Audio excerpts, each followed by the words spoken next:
Good evening and welcome back to Sports Talk ATL. I am Chase Earl, joined by Alex Lord. Right before we hopped on this show, Luis Severino, former New York Met, inked a 3-year, $67 million. So for those who aren't great at math out there, it took me a little while to do it. It's around 22. It's a little bit over $22 million a season for Luis Severino, who gets a 3-year deal. He's coming off a season where he was pretty good for the Mets. Back. Yeah, listen, Severino was a guy I sat here on the show a year ago, and I said, hey, we should sign Luis Severino. I think that'd be a good signing. He signed like a 1-year, $14 million deal. So it worked out pretty well. I mean, 3.91 ERA. He was able to stay healthy, pitched pretty well in the postseason. But it wasn't outstanding. And there's still injury concerns. He's basically been injured his entire career. Sure, you hope. But there's injury concerns with every pitcher, so I don't want to knock him too much. But lengthy injuries history, definitely a gamble. Guy who hasn't been an ace in a very, very long time, back to his mid-20s, about 5 years ago, is getting $22 million over 3 years. This really reminds me of there's a little more upside in this deal, but when the Phillies signed Taijuan Walker to a 4-year, $60 million deal, which I was like, that's such a bad contract. I have no idea. Now, 4-year, $60 million is a bargain these days, but it just shows you how inflated these prices are. And when you're talking about Max Fried, you see Blake Snell get $185 million. You see Severino getting north of $20 million. Severino's getting north of $20 million a year. Yeah. Max Fried, you're going to get 200 plus. Snell got 35 plus. And I know he had some deferred money in there, but I didn't think it would get to 200 million, but all the signs are pointing to 6 years, 200 million, 5 years, 175 million. And when you consider not only that, I did something recently on the site. Go check it out, sportstalkatl.com, that everybody who's in on Juan Soto, the Red Sox, the Orioles, the Yankees, the Mets, everybody who's in on Juan Soto, only one team gets it. Everyone's offering contracts in excess of 600 million, some 7. They're going to be looking. You got cash in your pocket. You're going to want to spend it. It's burning. You're going to want to spend on fire. They are going to, and then, that's, 4 or 5 clubs lose out. Then Corbin Burns maybe goes off the board first. Those clubs are still going to be having, one of those clubs is only going to get Corbin Burns. They're going to be interested. Max Fried is going to get a ton of money. I mean, a ton of, and he deserves it. I don't want to say it like, that's going to be an overpay like we're talking about Luis Severino, which is crazy that the Athletics, they make history out of all the great players they've developed internally who they could have rewarded and made, a lifetime athletic. They chose to give it to some guy who you text me is hilarious. He's had more Tommy John surgeries than his ERA, Oh, he's had more surgeries than his 4 ERA, or just as many surgeries as 4 ERA. But yeah, I mean, I agree. I mean, look, the deal that Sean Murphy, what was that? 7 years, 80 million essentially. 7 years.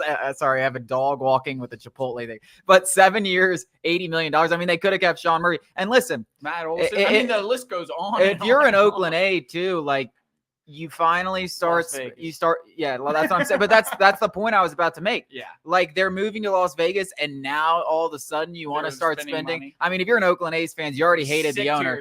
But this makes them even more sick to their stomach. I agree. I mean, you said A's tax when you it's like the Angels, the Athletics. If those clubs, I don't even know anymore. That just might be today's price. I don't know. No. And I think that is what the day that we're living in. So if the Braves are going to add a free agent pitcher of note, a guy that we've said a bunch is Nathan Eovaldi. And it's funny because I saw some of his projections, and it was like 2 years, $45 million. Buddy, no way in hell. We are looking at 3 years, $75 million at least. Yeah. I mean, it's going to be absolutely absurd what all of these guys get. I'm interested to see what Corbin Burns gets, what Max Fried gets. The Chipotle Bowl. They should sponsor us. They should sponsor us. The dog got the Chipotle, top of the Chipotle, and was going nuts. It's absolutely absurd. And what makes me sick to my stomach is not only is that deal, that's what inflation doesn't, I know in the real world it may come down. The pitching market is only going to continue to go up. And when it's not just the pitching market, it's everything. So this was another totally kind of off-topic thing that I wanted to discuss on this, but we'll get into it right now. And it is the Braves' long-term contracts and the fact that we don't have a lot of mobility and we aren't able to address holes in a lot of creative ways because we only have select ones, even if they're big ones. So we can't, maneuver guys around or maybe get a utility piece like Brendan Donovan that can play multiple positions because we really only have a hole in left field. But you look at all these contracts that are getting handed out. Ozzie Albies is making like $7 million. Yeah, I mean, Ronald Acuna is making $20 million, less than Luis Severino. That's crazy. Like Sean Murphy, we just said, he's making like 10, 12. Eventually. Yeah, like Chris Sale just want to sign. It's hard to look back at the totality of these deals as anything because like they're all worth like a couple of like Michael Harris and Ronald Acuna are probably getting paid what all of these guys should be paid based on the numbers that we're seeing throughout free agency. I mean, Juan Soto getting north of $600 million is absurd. I've been thinking it's absurd. No, he is not worth that much money. We're bouncing all over the place right now, but I've been thinking about this a lot, that all of these clubs who are so desperately interested in signing Juan Soto, I would have thrown Shohei Ohtani actually deserves that money because, and I am assuming he's going to come back and pitch for the Dodgers next season.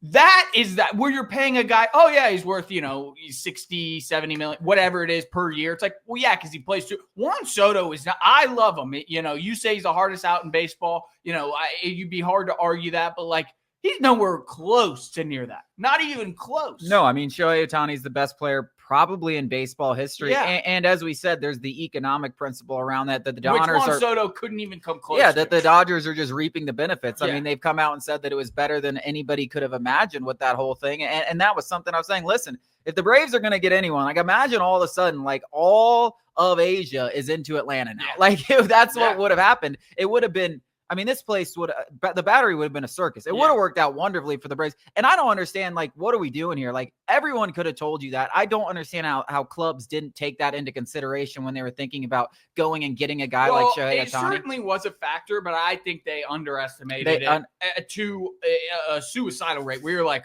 what did we not do? Yeah. Because the Braves are more so than any other organization a business. More so because they're a publicly traded company. They are run by a CEO. Like, this is a real business. How they don't have that kind of foresight, I have no idea. Yeah, I mean that not a good outlook. That was the number one reason last year. I was like, they should get involved. Like they will make more money tenfold off that deal, especially because you brought Shohei Ohtani to the Braves. This team would be disgusting. Everyone's talking about the Dodgers unfair. I thought it was the worst Dodgers team that they've had in a long time.